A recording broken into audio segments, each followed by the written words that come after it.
So, nitong gabi mga kapatid, tayo po ay papasok po sa chapter 2 ng ikalawang Pedro. And kung lolobin din po ng Diyos, tapusin din po natin ang chapter 2 ng ikalawang Pedro.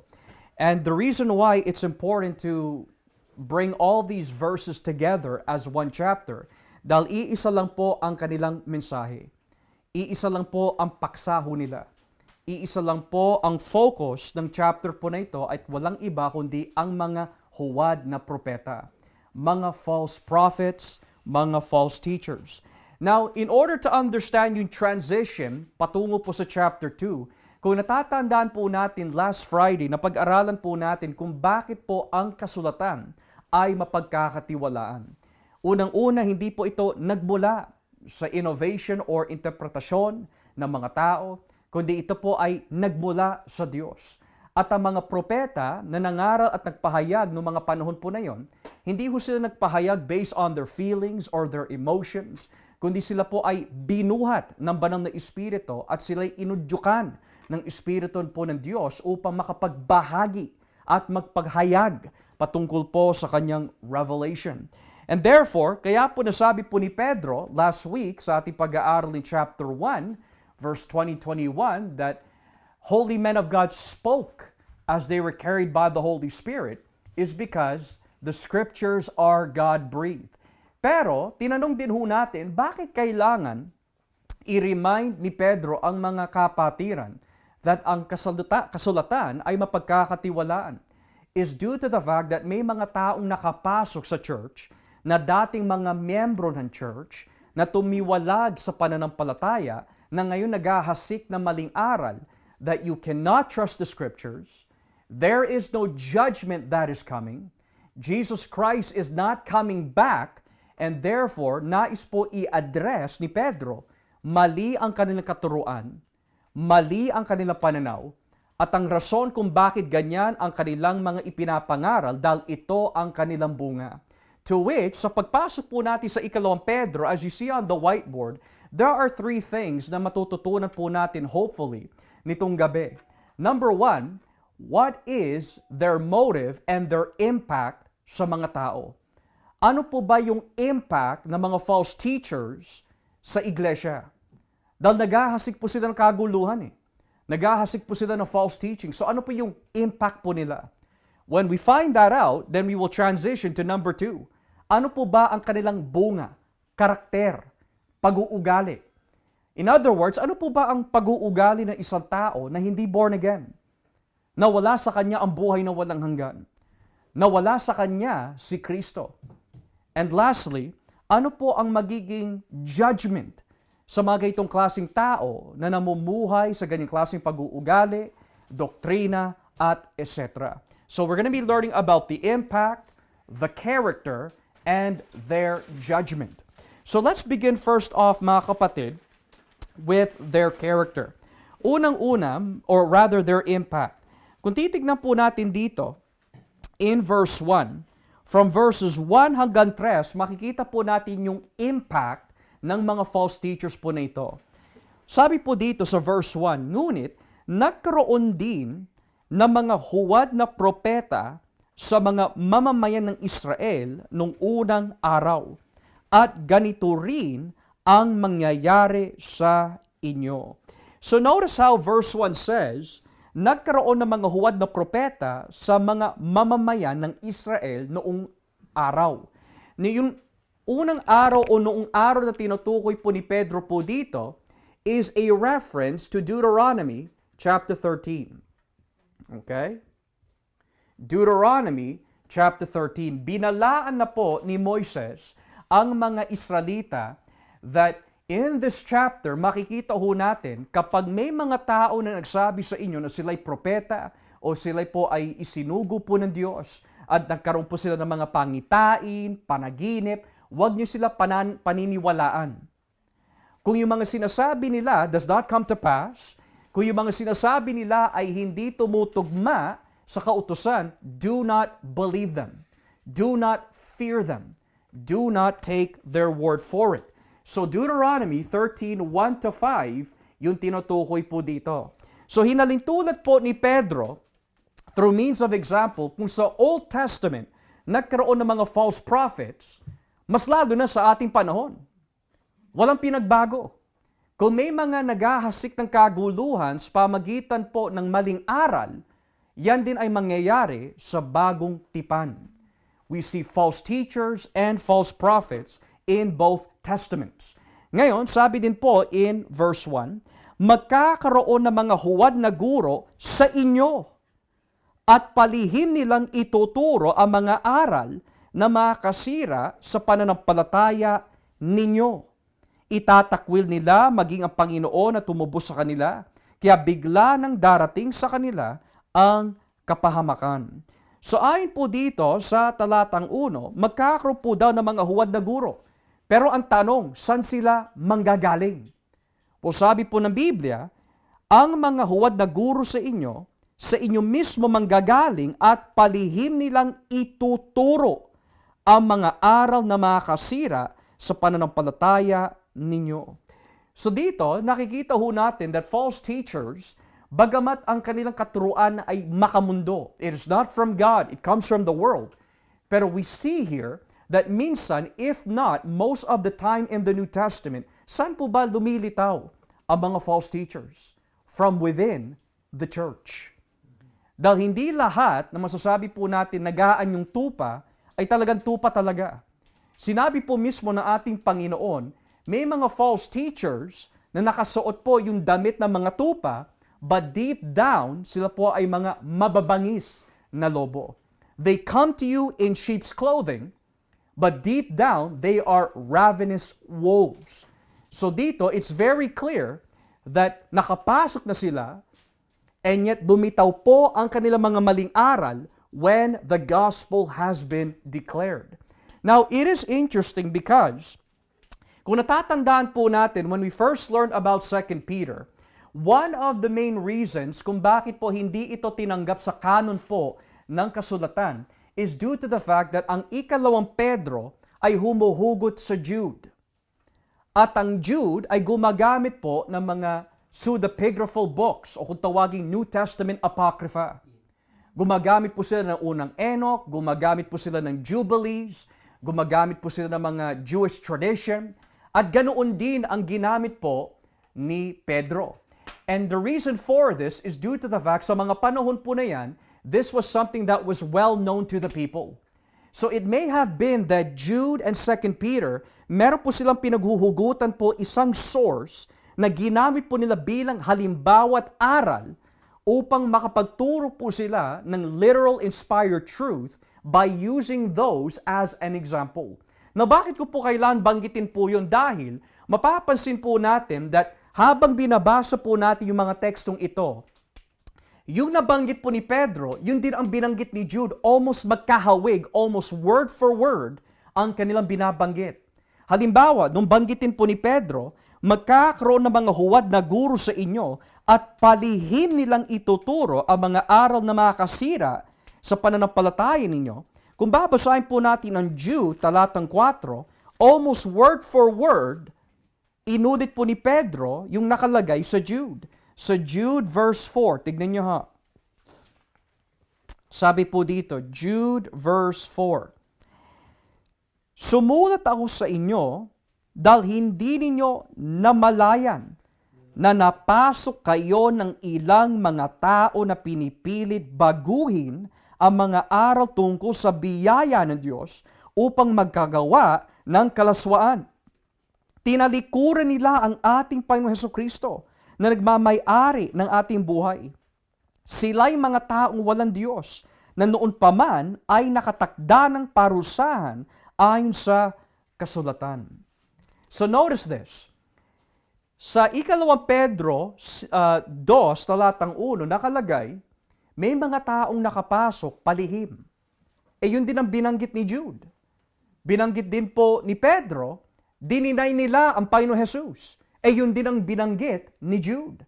And lastly, sinabi po ni Pedro, ang mga ito ay makakaranas ng kapahamakan. Yun din ang nabanggit ni Jude. So maaari, dahil po similar ang kanilang sitwasyon, humugot po si Pedro maaari kay Jude, or meron po sila pinagkukuhanan po isang source At the reason why pinagkuhanan po nila yung source na yan is due to the fact, parehas po ang kanilang sitwasyon. They were dealing with judgment, they were dealing with false teachers, they were dealing with apostates. Now, moreover, kung titignan po natin ang Galatia Kapitulo 2, Galatians chapter 2, hindi lang po sila Jude, hindi lang po sila Pedro ang napasukan ng mga huwad na pananampalataya or false faith, false Christians. But in Galatians chapter 2, beginning at verse 4, kahit po sila Pablo ay napasukan din ng mga huwad na kapatiran. Galatia 2, talatang 4, sabi po dito, lumabas ang usapin tungkol sa pagtutuli dahil sa mga ilang mga nagpapanggap na mga kapatid na nakisilamuha sa atin para sirain ang kalayaang natamo natin kay Kristo Jesus at gawin ulit tayong alipin ng kautusan ni Moises. This matter arose because some false believers had infiltrated our ranks to spy on the freedom we have in Christ Jesus and to make us slaves. So what do we see here altogether? Tuwing there is false doctrine, tuwing may mga false teachers, it's always infiltration, which means nakapasok sila from within. They have infiltrated. That is the reason why napaka-importante po mga kapatid na tayo po ay babad. And by babad, we are well-versed in the Word of God. Dahil paano nga po ba natin matitiyak kung yung mga napapakinggan, mga sinishare, na ibabahagi ho sa atin, ay biblikal o hindi biblikal? Sumasalungat sa katuruan po ng Ebanghelyo o hindi sumasalungat? The only way to know this is to have discernment sa pamagitan po ng Espiritu Santo and the Word of God. And therefore, naituro po ng mga lingkod ng Diyos na ito that may mga nakapasok na iba. Yung mga nakapasok po na yan, sabi po ng Biblia, are those na may dala mga destructive heresies. Now, the word heresy, kapag narinig po natin yung salitang heresy or heresies in the plural, ayon po sa orihinal na kahulugan po nito, it simply means someone who is divisive.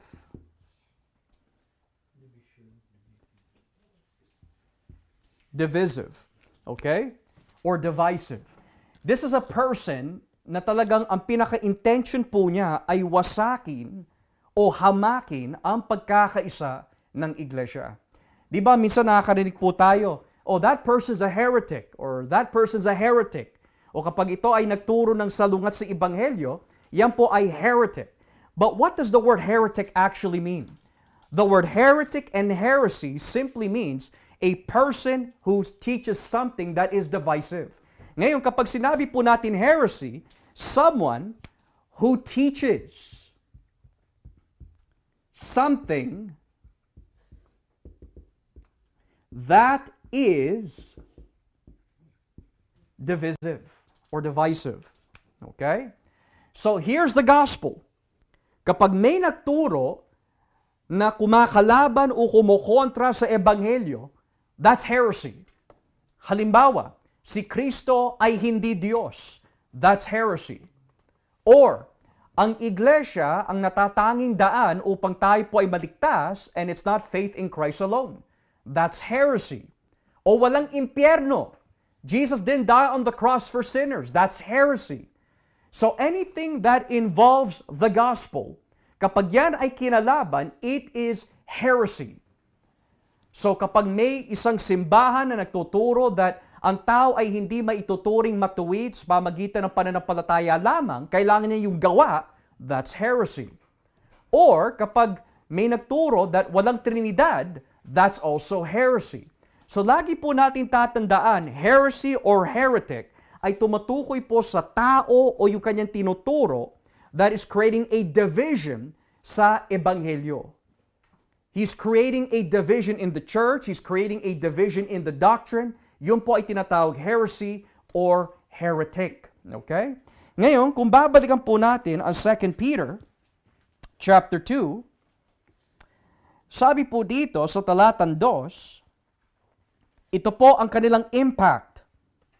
Dahil marami po sila idinadaya, sabi po dito sa verse 2, sa kabila nito, marami pa ring susunod sa nakahiya nilang pamumuhay at dahil sa kanila, malalapastangan ang katotohanang sinusunod nila or natin. Dahil sa kasikaman nila, lilinlangin nila kayo sa pamagitan ng matatamis na salita para kwartahan kayo. Matagal nang nakahanda ang hato sa kanila at malapit na silang lipulin. So, based on what we see, ano po ba ang naging impact ng mga false teachers? They are divisive, they are destructive, sila po ay mukhang pera, kinakwartahan po nila ang mga tao, and they want to deceive people. So, kung tatanungin po natin, what is a false teacher? What is a false prophet? One who is destructive, one who is deceiving, one who creates division, one who fights against doctrine, one who denies Christ. That is a false teacher. So yung impact po nila sa mga kapatiran is winawasak po nila ang pananampalataya ng mga ito. Yan ang gawain ng isang false teacher. Now, usually, kapag sinabi po yung terminong false teacher in the Bible, most of the time, if not all of the usages, ay tumutukoy po to an unbeliever.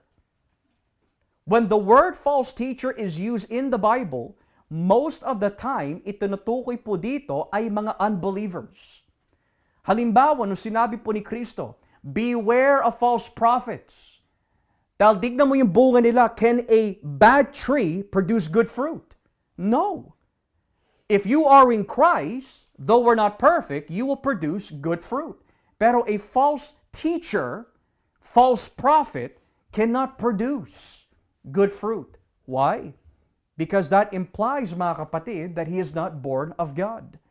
Now, on the technical side, kapag sinabi false teaching, may mga nuances po ito, mga kapatid. May false teaching where nagkamali ka sa sinabi mo. Nagkamali ka sa wording mo. Now, lahat po ba ng maling aral ay may tuturing false teacher sa konteksto po ng bagong tipan? The answer is no. Let's say nagkamali ka sa spelling mo, nagkamali ka sa wording mo, o nagkamali ka in how you said something. That can be false in the sense of you made a mistake, pero whenever the Bible teaches false teaching sa bagong tipan, ang tinutukoy po dito, mga kapatid, ay yung mga taong kumukontra sa Ebanghelyo. Lagi ho natin tatandaan po yan. Ang binabanggit po dito na false prophet or false teacher in the New Testament ay yung mga kumukontra sa Ebanghelyo. So yan ang impact ng mga false teacher. Ngayon, pagdating po natin sa karakter o pag-uugali, ano po ba ang pag-uugali ng mga false teacher ayon po sa 2 Pedro? Well, unang-una, makikita po natin, they are sensual. Basahin po natin ang talatang 2, verse 2. Sa kabila nito, marami pa ring susunod sa nakakahiya nilang pamumuhay. Many will follow their depraved conduct and will bring way of truth into disrepute. So number 1, sila po ay sensual. In other words, they are ungodly. Namumuhay po sa imoralidad. Nakakahiya ang kanilang pamumuhay. Hindi sila nahihiya sa kanilang kalaswaan. And then, kung ibababa po natin ang basa sa talatang Gs, verse 10. Verse 10.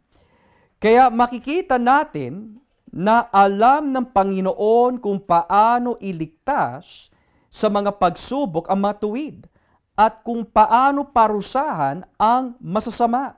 Parurusahan niya lalo ang mga sumusunod sa masasamang nasa ng kanilang laman at ayaw magpasakop sa kanya hanggang sa pagdating ng araw ng paghuhukom. In English, sa verse 10, this is especially true of those who follow the corrupt desire of the flesh. So again, they are sensual. Mahalay po sila. Meron silang masamang motibo.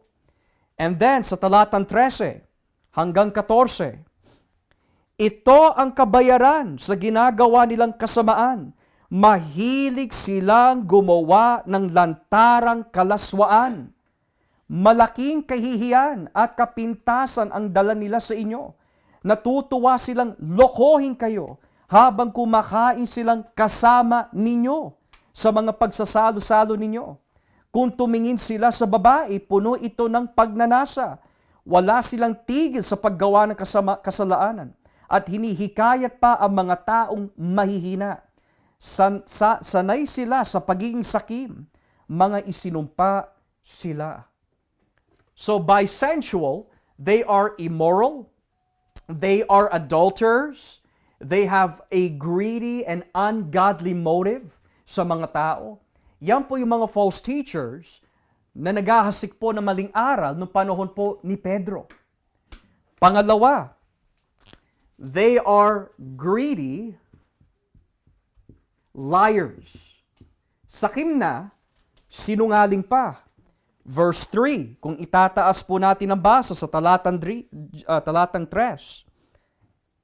dahil sa kasakiman nila, lilinlangin nila kayo sa pamagitan ng matatamis na salita para kwartahan kayo.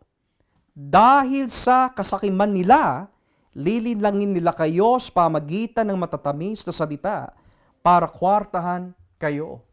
Bakit nga po ba mapapansin natin marami ho hindi nangangaral ng totoo? Bakit po napapansin po natin marami po hindi nagtuturo patungkol po sa kasalanan? Bakit po marami na nagtuturo, mga kapatid, that ayos lang to place your faith in Christ, but you don't have to repent. You don't have to desert your sin. You don't have to forsake your sin. Bakit po ganon?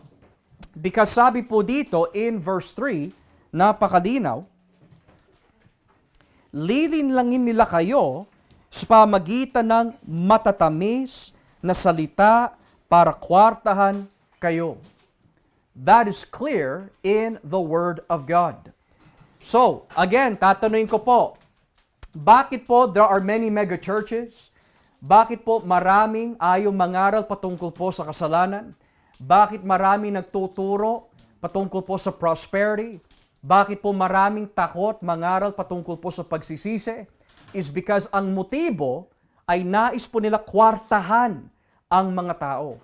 So, ano naman po ang relationship po nito sa mga huwad na guro sa panahon po ni Pedro? Well, nagtuturo po sila, there's no judgment. Nagtuturo po sila, Christ is not coming back. So syempre, kung ikaw ay isang miyembro na nakikinig sa ganong klaseng katuruan, aba, masarap itong mangaral ah. Walang judgment, hindi babalik si Kristo. I can cheat, I can lie, I can do immorality, I can live ungodly. Aba, so suportahan ko yung ganyang klaseng ministeryo. Pero subukan mo mangaral ng punong-puno ng salita ng Diyos, purong-puro na walang daya. Preach the whole counsel of God. Makikita ho natin maraming aalis, maraming tatamaan. Is due to the fact that ang motibo ng dalawa ay iba. Ang motibo ng mga sinugo ng Diyos is to glorify Christ. Ang motibo ng mga false teachers ay kwartahan ang mga tao. Kaya minsan nakakatakot po talaga pag-usapan, pero nangyayari po yan in the churches. They don't want to talk about sin, they don't want to talk about righteousness, they don't want to talk about holiness. Basta ang importante lang sa kanila, huwag mong makakalimutan, mag-ika po. Do not forget to give your tithing, do not forget to give your offering. Yun po ang nais po nila. Nais po nila kwartahan ang mga tao.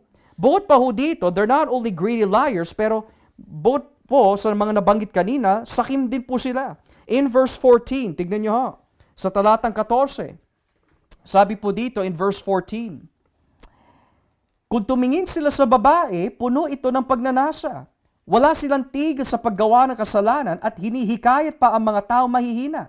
Sanay sila sa pagiging sakim. Mga isinumpa sila. Lastly, talatang 18 hanggang 19, verse 18 and 19. Verse 18 and 19.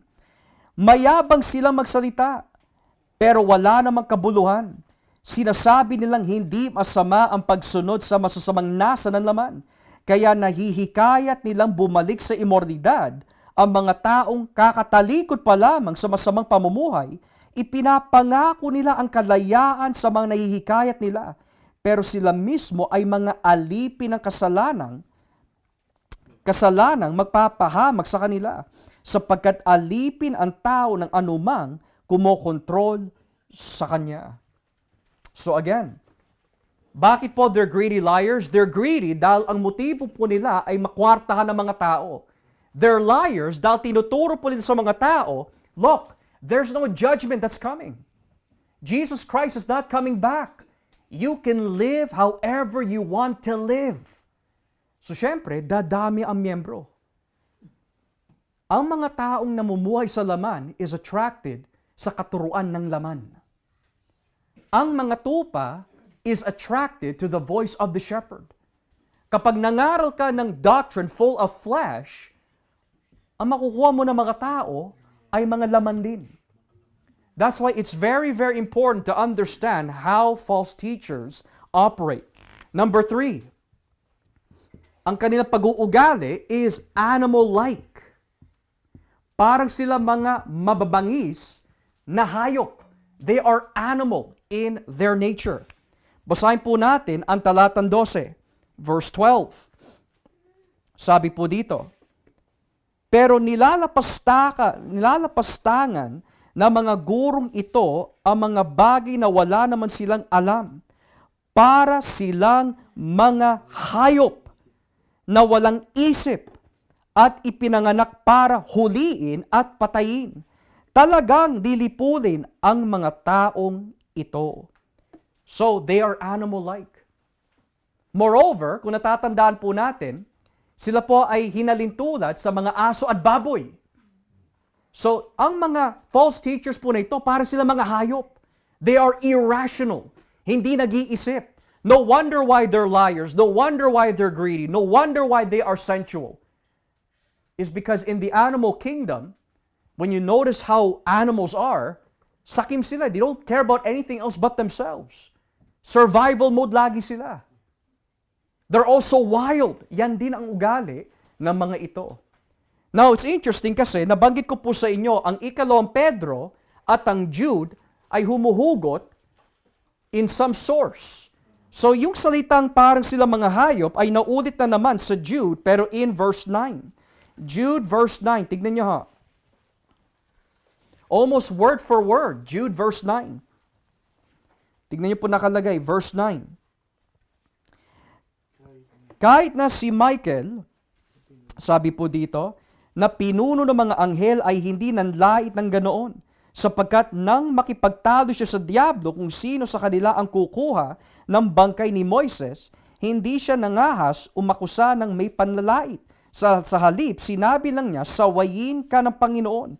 Pero ang mga taong ito ay nanlalait sa mga bagay na hindi nila naiintindihan, tulad ng mga hayop na hindi iniisip ang kanilang ginagawa. Wala silang ibang sinusunod, kundi ang likas na damdamin nila na siyang nagdadala sa kanila sa kapahamakan. So sinabi ni Peter, these false teachers are like animals. Yan din ang sinabi ni Jude, these false teachers are like animals. Bakit iisa po ang kanilang mensahe? Is because these false teachers ay iisa din sa pag-uugali. They are sensual, they are greedy liars. Ang ugali po nila are like irrational beasts. Para sila mga hayop without any logic or rationality.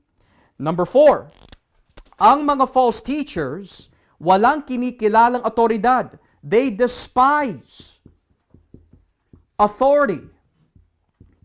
Wala silang kinikilalang autoridad. They despise authority. Now, balikan po natin ang chapter 2, basahin po natin ang verse 10. Sabi po dito sa chapter 2, verse 10 ng ikalawang Pedro, sabi po dito, ang binabanggit kong mga huwad na guro ay mayayabang at mapangahas. Hindi sila natatakot na lapastanganin ang mga makapangyarihang nilalang. Verse 11, kahit ang mga anghel na higit pang malakas at makapangyarihan sa mga gurong ito ay hindi nilalapastangan ang mga makapangyarihan nilang sa harap ng Panginoon. So, ano po ang ugali ng mga false teachers na kinokontra po ni Pedro? Wala silang kinikilalang otoridad. They don't recognize God. They don't recognize angels. They don't recognize the authority of Scripture. They don't recognize the authority of the church. They don't recognize no authority. Sila lang ang may otoridad. Yan po ang ugali ng false teacher. Kaya kung mapapasin po natin, sino po yung mga sikat na false teachers on television? Ilang beses na po sila pinagsabihan ng mga ibang preachers na ang itinuturo mo ay mali. Pero ano po sinasagot nila? Wala. Binabaliwala lang po nila ang rebuke. Marami na ang nakapag-rebuke sa mga prosperity teachers. Si Kenneth Copeland, nirebuke na po na marami. Creflo Dollar, nirebuke po na marami. Pero bakit ayaw nila makinig? Dahil kagaya po ng mga false teachers nung panahon po ng ikalawang Pedro, wala silang kinikilalang otoridad. So you see that. Si Justin Peters, yung nakausap po namin, in Calgary sometime last year. Ang main ministry po niya is to help the church understand false doctrine. Marami po siyang kinausap ng mga prosperity preachers, harap-harapan. Pero binaliwala lang ang kanyang mga sinasabi. Kahit na nagmumula na sa Biblia, you will stand before God one day if you don't repent. Pero binaliwala lang ang kanyang sinabi. Bakit po? Wala silang kinikilala otoridad. Another one, lastly, bakit nga po ba sila sensual? Bakit nga po ba sila greedy liars? Why are they animal-like? Why do they despise authority? Is because they are slaves to corruption. Sila po ay mga alipin ng karumihan. Sila po ay alipin ng kasalanan. Now, verse 19 and 20. 2 Peter 2 verse 19 and 20. Sabi po dito, ipinapangako nila ang kalayaan sa mga nahihikayat nila pero sila mismo ay mga alipin ng kasalanang magpapahamak sa kanila sapagkat alipin ang taong ang anumang kumokontrol sa kanya. Verse 20, ang mga taong nakakilala na kay Jesucristo na Panginoon at tagapagligtas ay tumalikod na sa kasamaan ng mundo. Ngunit kung muli silang bumalik sa kasamaan at maging alipin muli nito, mas masahol pa sa dati ang magiging kalagayan nila. Now, how do we know, Brother Josh, that yung mga false teachers po nito ay dating membro of the church? Well, kung itataas po natin ang basa sa talatang 13, tignan niyo po nakalagay dito, verse 13, natutuwa silang lokohin kayo habang kumakain silang kasama ninyo sa mga pagsasalo-salo ninyo. Ang ibig sabihin ng pagsasalo-salo sa ganyang klaseng konteksto, either yung banal na hapunan or yung mga fellowship sa loob ng church. So ang mga ito, they were a part of the Lord's Supper. Ang mga ito ay dating parte ng mga fellowship. They used to be members of the church. Bukod pa ho dito, nabanggit po kanina, yung mga taong ito na dating nakakilala sa Panginoon ay tumalikod. They turned away. Now, here is a very important question. Dahil yung nakalagay po dito in verse 20, ang mga taong nakakilala na kay Jesucristo na Panginoon at tagapagligtas ay tumalikod na sa kasamaan ng mundo. Ngunit kung muli silang babalik sa kasamaan at magiging alipin muli nito, mas masahol pa sa dati ang magiging kalagayan nila. This very verse, ang pinaka-controversial na teksto na pinagdedebatehan po ng mga tinatawag Arminian and Calvinists. Sa mga Arminian, they would say, you see, posible sa isang Kristiyano na dating ligtas na tumalikod at nawala na ang kanyang kaligtasan. Whereas for the Calvinists, they would say, you see, malinaw. Kung ang tao talaga ay ligtas, hindi na siya babalik permanently sa pinanggalingan po niya na karumihan. Because nakakilala na siya sa Panginoon. So then, alin po sa dalawa ang mas tama? Well, we will find out later, pero what we can see is, bakit nga po ba sila immoral, sakim, sinungaling, ang pag-uugali ay parang mga mababangis na hayop, wala silang kinikilala na otoridad, is because kapag alipin ka ng kasalanan, kung ano ang minamahal natin, yun ang kumokontrol sa atin. You love sin, you don't care about authority. You love sin, you're going to be greedy. You love sin, you don't care about not telling the truth. You love sin, you will be sensual. Yan ang ugali at bunga ng mga false teachers. Kaya kung mapapansin po natin sa ating mundo mga kapatid, bakit po ang Christian church ay palaging napupulaan ng mga tao sa labas? Minsan nakakarinig tayo when we're sharing the gospel, lahat ng born again, they're all the same. Lagi na lang perang nasa isip ng mga yan. Why do they say that? Is because there are false teachers na yun ang pinoproject sa mga tao. So lahat tayo nadadamay. Meron naman, lahat ng born again. Ganyan sila lagi. Lahat, nilalahat na po lahat. Why? Because there are people who profess Christ, but they don't possess Christ. So nilalahat na. Kaya napaka-importante mga kapatid, that kung nakikita po natin, ito po ba ang aking buhay? Pagsisihan na ho natin. Because if you don't, at ganito po ang bunga ng ating buhay, the Bible says you're an apostate. You need to repent. Ito ang bunga ng mga nakakilala pero tumalikod. Nakikita po ba natin ating buhay dito consistently? God forbid. God forbid. Ngayon, dahil sinasabi po ng mga ito, walang judgment, hindi babalik si Kristo, at ang kasulatan, hindi ba pagkakatiwalaan yan?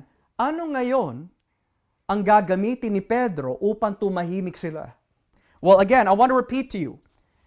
These are the three things that the false teachers are implanting to the church.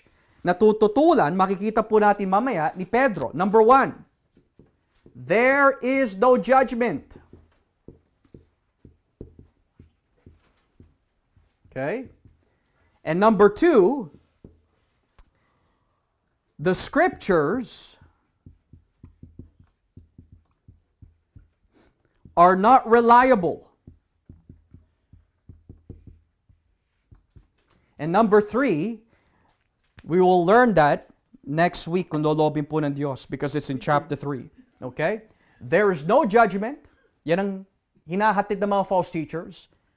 The scriptures are not reliable. Hindi mo mapagkakatiwalaan ang kasulatan. Wala tayong makikita sa kasulatan na may judgment na mangyayari sa mga namumuhay sa kasamaan. Yan ang tinuturo nila. So ngayon, how does Peter, kung ikaw ay si Pedro, how do you answer these claims? There's no judgment and the scriptures are not reliable. Well, tignan po natin sa talatang 4. Dito, ipapakita na po ni Pedro how to defend against these claims. Verse 4. Gumamit po siya ng mga ilang halimbawa sa lumang tipan. Verse 4. Kahit nga ang mga anghel ay hindi kinaawaan ng Diyos na nagkasala sila. Sa halip itinapon sila sa malalim at madilim na hukay para roon hintayin ang araw ng paghuhukom. Now, sabi niya, there's no judgment eh. So ano po ang ginamit ni Pedro? Well, he used angels as an example. Ano po yung angels na tinutukoy po niya dito? Most Jewish tradition, lalo na po yung New Testament Apocrypha, tulad ng unang Enoch, sa panahon po ng mga Jews, their tradition, their belief was that yung mga anghel na nagkasala na tinutukoy ni Jude at tinutukoy po ni Pedro ay yung mga anghel in Genesis 6 na nagsiping dun sa mga babae na humans. In other words, Genesis 6. That's according to Jewish tradition. Okay? So gumagamit po si Pedro isang tradisyon that was well known sa kanilang panahon on how to interpret Genesis by saying, there's no judgment? Wala ito na ituturo sa Scripture? Well, I want to show you an example. Kung yung mga anghel in Genesis 6, which is part of Scripture, ay hindi kinaawaan ng Diyos, kundi hinatulan sila ng kaparusahan, which is judgment, how much more of you? He's rebuttaling them. Number 2, verse 5. Hindi rin kinaawaan ng Diyos ang mga tao nung unang panahon dahil sa kasamaan nila, kundi nilipo silang lahat sa baha. Tanging si Noah na nangaral tungkol sa matuwid na pamumuhay at ang 7 niyang kasama ang nakaligtas. So gumamit na naman siya ng another halimbawa sa Biblia. Now it's Noah. This is also in Genesis, but Genesis 6 to 9. There's also judgment, di po ba? And it's found in the Scriptures. Number 3, verse 7. Pero verse 6, hinatulan din ng Diyos ang mga lungsod ng Sodom at Gomorrah dahil sa kasamaan nila, at sinunog ang mga ito para ipakita ang mangyayari sa masasama. Pero iniligtas ng Diyos si Lot, isang taong matuwid na nababahala sa malaswang pamumuhay ng mga tao. Habang naninirahan doon si Lot, araw-araw niya nasasaksihan ang masasama nilang gawain at labis na naghihirap ang kalooban niya. So, what does he use? Sodom and Gomorrah and Lot. Where's this? Genesis 19 and 20. Halos lahat ng ginagamit ni Pedro is in Genesis. No wonder why sinabi niya, ang lahat ng kasulatan ay mapagkakatiwalaan. So yung mga nagtuturo na false teachers sa panahon po ni Pedro, they're saying, there's no judgment, the scriptures are not reliable, the scriptures don't teach judgment, pero sinabi na po ni Pedro, if that's the case, what about the angels? If that's the case, what about yung mga tao sa panahon ni Noah? Did God not judge them? What about yung mga tao sa Sodom and Gomorrah? At yung mga nasaksihan ni Lot? Did God not judge them? Now, here's another question. What do they all have in common sa pag-uugali? They were all ungodly. So in other words, nais po ituro ni Pedro bilang kontra sa mga false teachers, yung mga tinuturo ng mga ito that says there's no judgment sa mga namumuhay sa isang hindi makadiyos na pamumuhay. Well, they're wrong. The angels were ungodly. Yung mga panahon nila Noah, yung mga taong ayaw makinig that a flood is coming, they were ungodly. Matter of fact, sabi po sa Biblia, only Noah was walking with God. Siya lang yung makadiyos sa panahon na yon. At least doon sa nabanggit sa Genesis 6. And lastly, Sodom and Gomorrah. Biro mo, nais nila rapin yung mga anghel. Yung ba masasabi natin, godly? Now, Lot, masasabi din natin, he was not perfectly godly dahil sa sobrang taranta po niya maaari, he wanted to give his daughter instead. But the point is, lahat ng sinunog at pinarusahan ng Diyos was due to ungodliness. So ngayon nais ingatan ni Pedro bilang pastor ng kanyang simbahan, mga kapatid, huwag mong pakikinggan ang mga ito. Mapapahama kayo. marunong ang Diyos. He knows how to save the righteous. He knows how to judge the wicked. How do we know that? Well, let's read verse 9.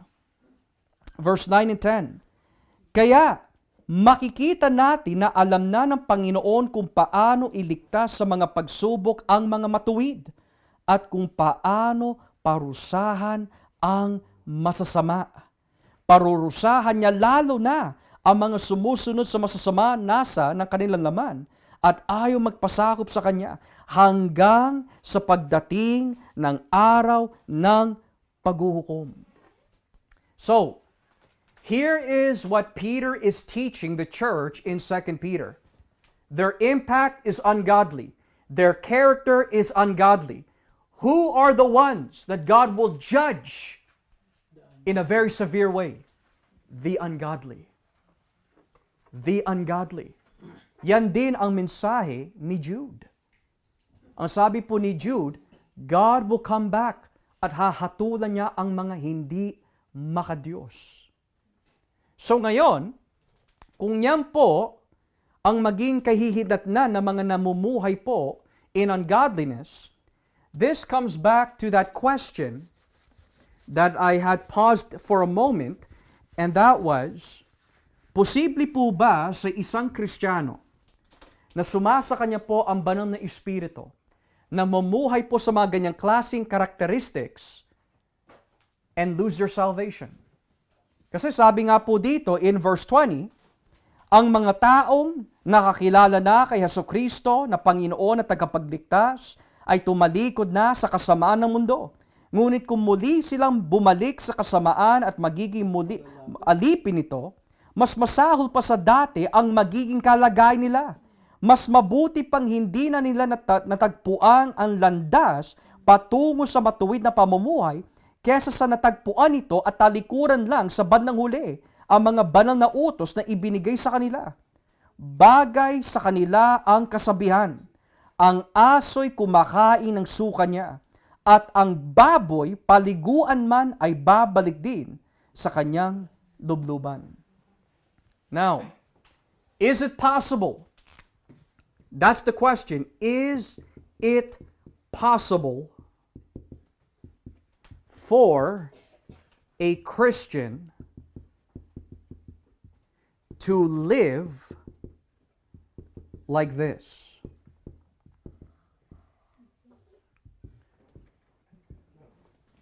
Is it possible?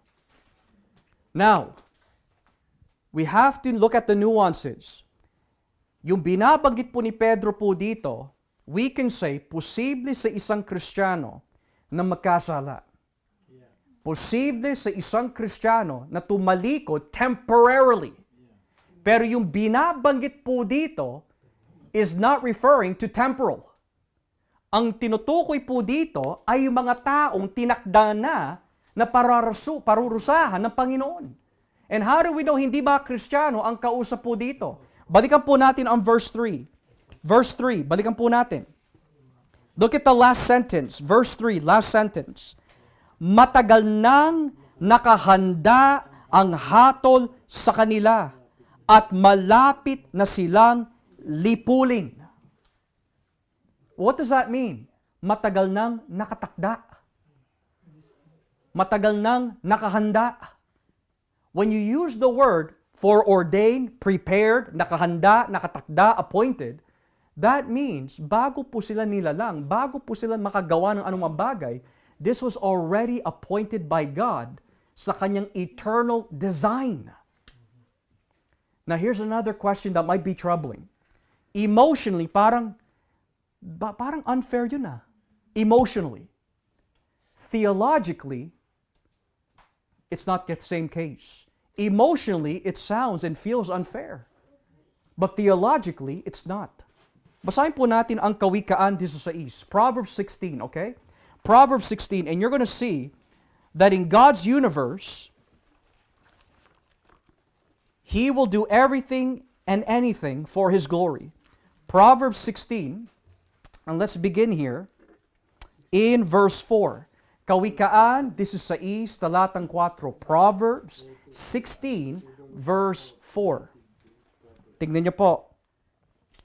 Ang lahat ay nilikha ng Panginoon na mayroong layunin. Kahit na nga ang masasama, itinalaga sila para sa kapahamakan. Verse 4, ang lahat ay nilikha ng Panginoon na mayroong layunin. Kahit na nga ang masasama, itinalaga sila para sa kapahamakan. Well, we could say, well, that's Proverbs, that's Solomon. Even Jesus taught this. Kahit ang ating Panginoon Jesucristo also taught this. John 17. Kahit ang ating Panginoon, He also taught this. Beginning at verse 9 hanggang 12. John 17 verse 9 to 12. Look at what our Lord says. Idinadalain ko sila. Hindi ako nananalangin para sa mga taong makamundo, kundi para sa mga taong ibinibigay mo sa akin. Dahil sila ay sa iyo. Ang lahat ng akin ay sa iyo, at ang lahat ng iyo ay sa akin. At napaparangalan ako sa pamagitan nila. At ngayon babalik na ako sa iyo at hindi na ako mananatili rito sa mundo. Pero sila ay mananatili pa sa mundo. Banal na Ama, ingatan mo sila sa pamagitan ng kapangyarihang ibibigay mo sa akin, upang sila'y maging isa katulad natin. Habang kasama nila ako, iningatan ko sila sa pamagitan ng kapangyarihang ibigay mo sa akin. Iningatan ko sila at walang napahamak sa kanila maliban sa taong itinakdang mapapahamak para matupad ang kasulatan. Now, 2 Peter 2, verse 3, ito'y para sa mga itinakdang lilipulin. And then, in Proverbs 16, may layunin ang Diyos pati na rin sa mga taong itinalaga niya para sa kapahamakan.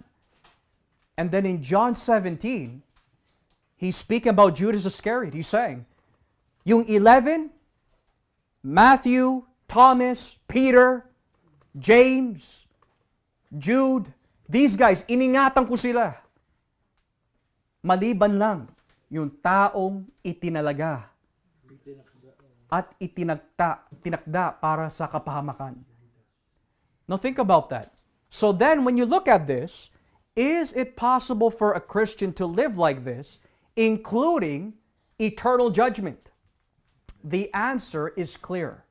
And that is, kung may mga itinalaga for destruction, meron din mga itinalaga for salvation. At kung ang mga Kristiyano ay itinalaga for salvation, even though there are times magkakasala po tayo, pero sabi po ng Biblia that Jesus Christ will never leave you nor forsake you. Ibabalik at ibabalik ka ng tupa. There are times we will fall, mga kapatid. There are times we will sin. But the love of Christ for you is greater than your sin. Lagi po niyo tatandaan yun. Yun ang sinasabi po ni Pablo sa Roma 5. Where sin abounded, grace did much more abound. Pero minsan dumarating sa ating di po ba, parang ang sama-sama ako.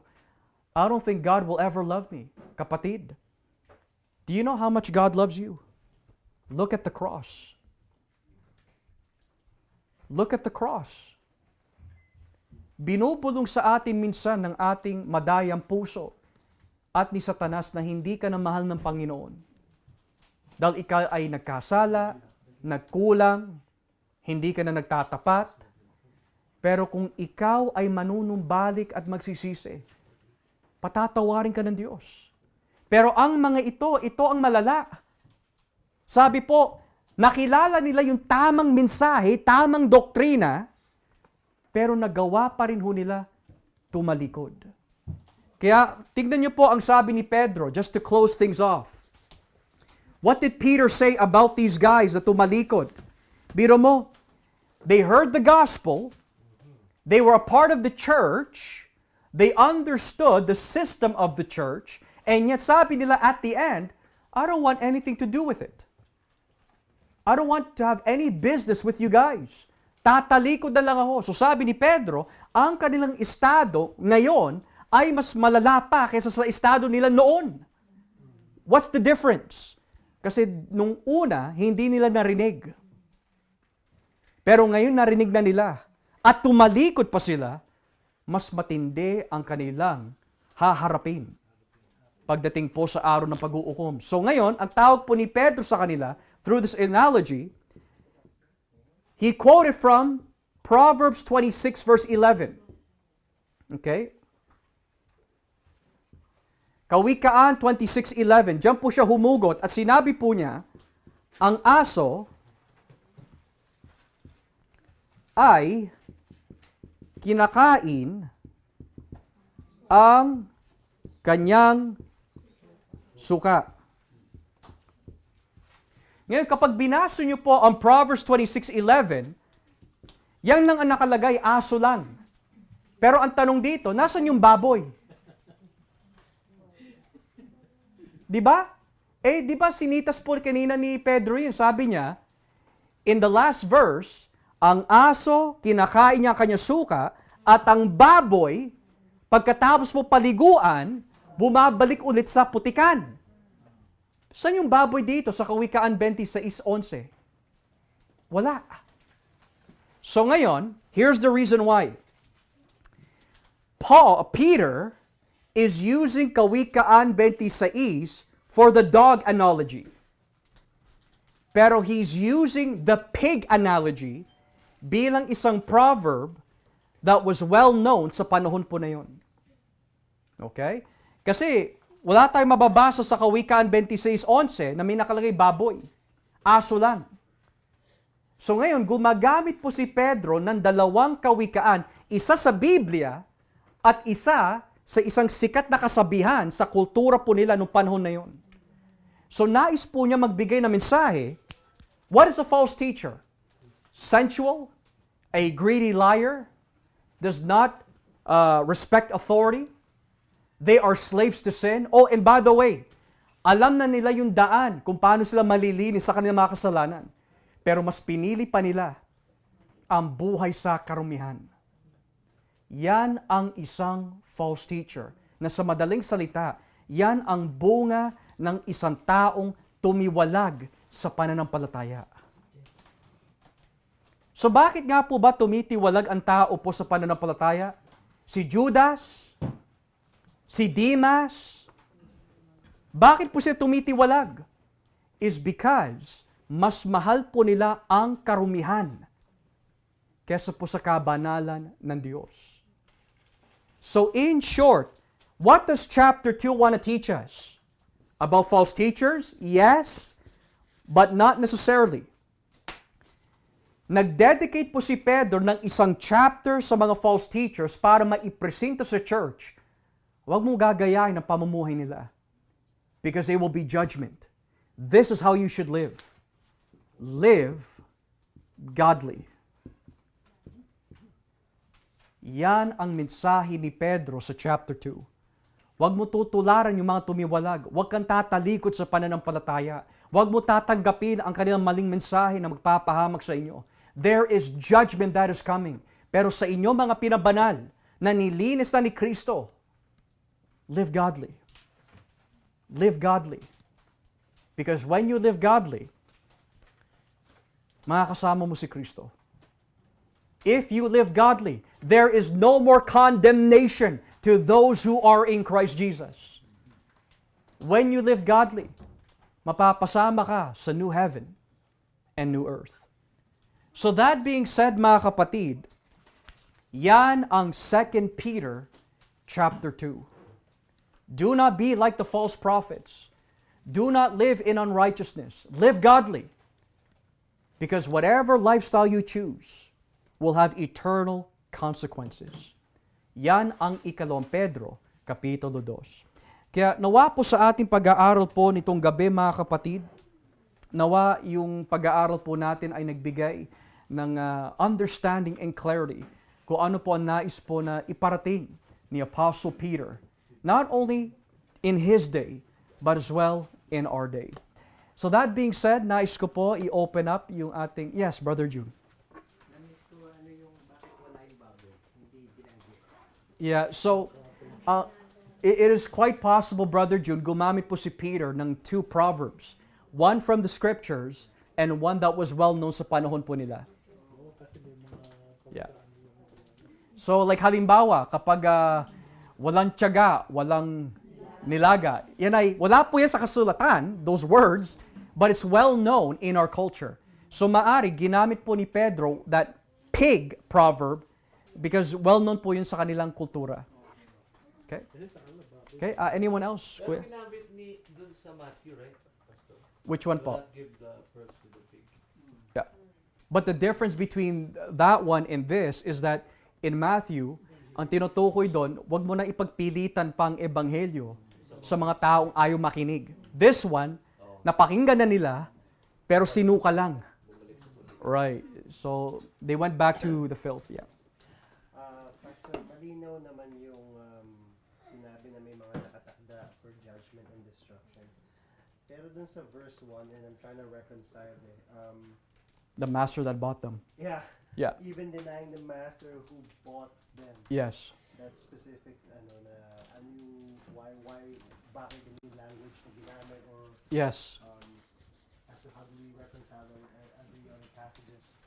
So ngayon, yung sinasabi mo kapatid is in chapter 2 verse 1. Sabi doon, they deny the master that bought them. Now, the word bought, the word master is very, very strong language. Okay? So master, of course, ang ibig sabihin po nito ay walang iba kundi si Jesus. Despotes. Whereas the word bought, ang ginamit po dito mula po sa original is agorazo.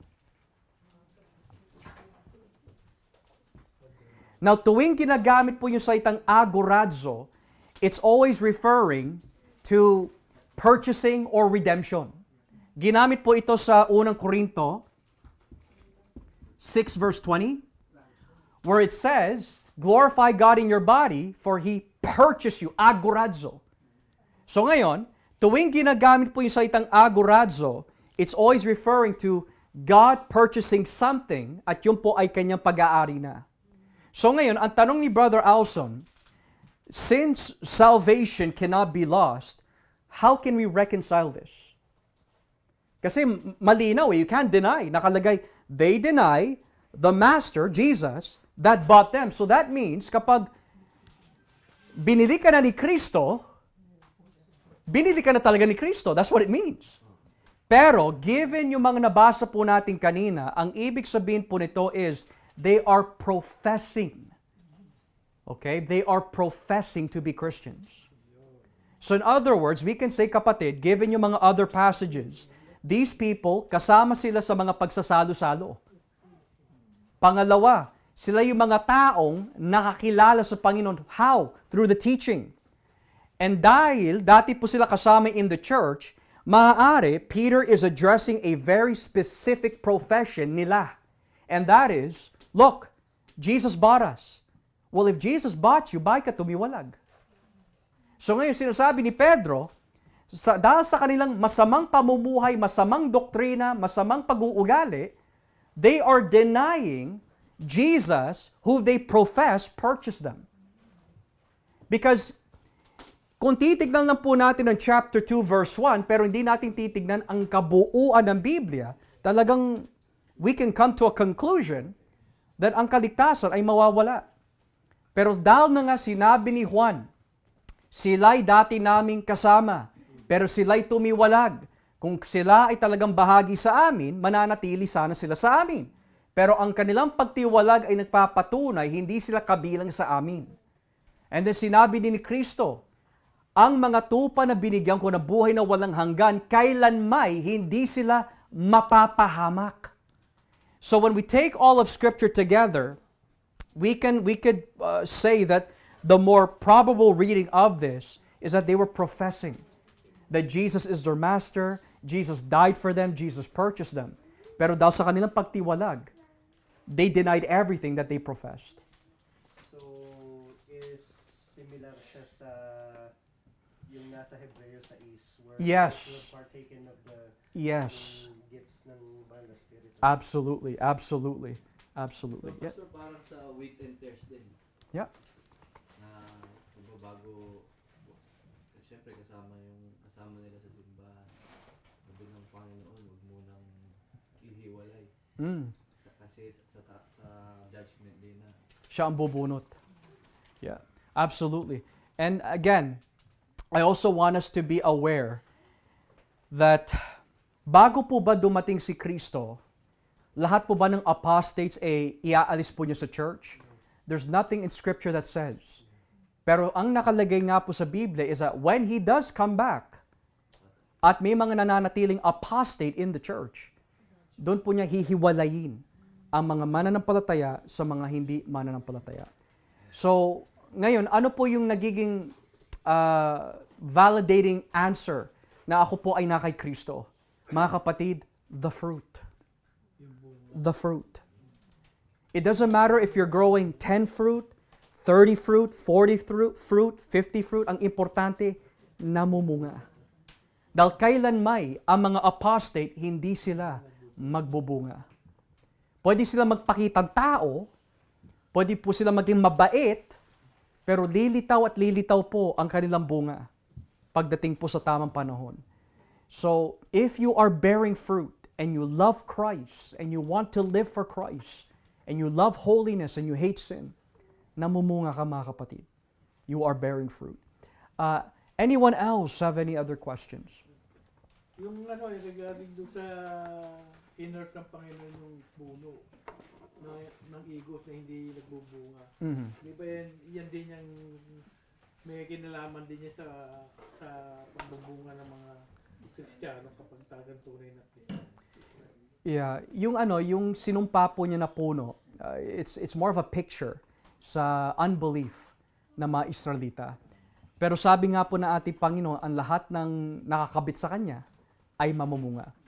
So, basta you're in Christ, you're always gonna bear fruit. Now, another thing that I forgot to mention, di ba nakita po natin kanina, maraming ginamit po si Pedro ng halimbawa mula sa Lumang Tipan tulad ng nila Noah, kagaya po ng mga anghel, if that's the correct interpretation, Sodom and Gomorrah. The last thing I forgot to mention was, binanggit din sa 2 Peter, si Balaam. So, humuhugot siya sa Numbers 22.